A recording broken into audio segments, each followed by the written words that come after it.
ഇതേണ്ടേ പെടക്കണ അയില കിട്ടിയിട്ടുണ്ട് കേട്ടോ. വായോ കറി വെക്കാം. നമ്മുടെ അയിലനെ മുറിച്ച് കഷ്ണങ്ങളാക്കി വെച്ചിട്ടുണ്ട്, വൃത്തിയാക്കി. നമുക്ക് കറി വെക്കാവേ. അപ്പോൾ അതാണ്ട് അയില കറി വെക്കാൻ ഒരു നുള്ള് ഉലുവ ഇട്ടിട്ടുണ്ട് എണ്ണയിലേക്ക്.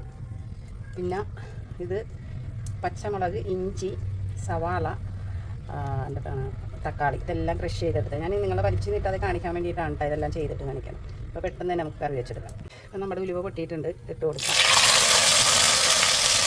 ഇവിടെ ഞങ്ങൾക്ക് ഇങ്ങനെ മീൻ കറി വെക്കുന്നതാണ് കൂടുതൽ ഇഷ്ടം കേട്ടോ. കാരണം എരിവ് അധികം ഇഷ്ടമല്ല. തക്കാളി ചേർക്കുന്നതുകൊണ്ട് കറിക്ക് അത്യാവശ്യം കളറും ഉണ്ടാകും. പിന്നെ ഇങ്ങനത്തെ കറിയിൽ ഞാൻ വാളംപുളിയാണ് ചേർക്കണം. അപ്പോൾ കുറച്ചുകൂടി കൊഴുപ്പും ഉണ്ടാകും കറിക്ക്. ചാറ് നല്ല കുറുകിയിരിക്കും. പിന്നെ തേങ്ങാമുളകും ഇടയ്ക്ക് അരച്ച് വെക്കും, അതിലാണ് നമ്മൾ ഉടമ്പുളി ഇടണത്. ഇതിൽ നമ്മൾ വാളംപുളിയാണ് ചേർക്കണം കേട്ടോ. നന്നായിട്ട് വഴന്നിട്ടുണ്ട്. അതിലേക്ക് ആവശ്യത്തിന് മഞ്ഞൾപ്പൊടിയും മുളക് പൊടിയും. നല്ല എരിവുള്ള മുളകാണ്, അതുകൊണ്ട് കുറച്ചേ ചേർക്കും.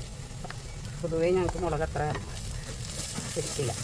അത് ഞങ്ങളുടെ കറി ഉണ്ടാ നല്ല മുളകാണെന്ന് തോന്നുകയും ചെയ്യും. കുറുകുറാന്നിരിക്കും. നല്ലോണം ഒന്ന് വഴന്നിട്ട് പുളിവെള്ളം ഒഴിച്ച് കൊടുക്കാം. ഒരുവിധം വഴന്നിട്ടുണ്ട് കേട്ടോ. അതിലേക്ക് നമുക്ക് കല്ലുപ്പിട്ട് കൊടുക്കാം.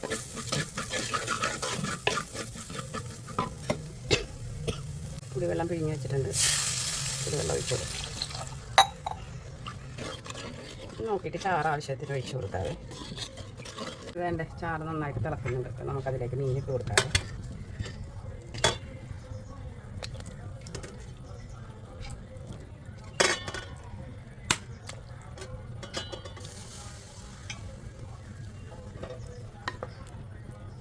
ഇനി അവിടെ കിടന്നൊന്ന് തിളച്ച് പറ്റട്ടെ. വിറകടപ്പായതുകൊണ്ട് നമുക്ക് ഇതിലേക്ക് നോക്കേ വേണ്ട. നമ്മളൊന്ന് തീ കുറച്ച് വെച്ചാൽ അവിടെ കത്തി പറ്റി റെഡിയായി വരും. ഇതാണ് നമ്മുടെ അയിലക്കറിയുടെ ഫൈനൽ ലുക്ക് കേട്ടോ. അടിപൊളിയായിട്ടുണ്ട്.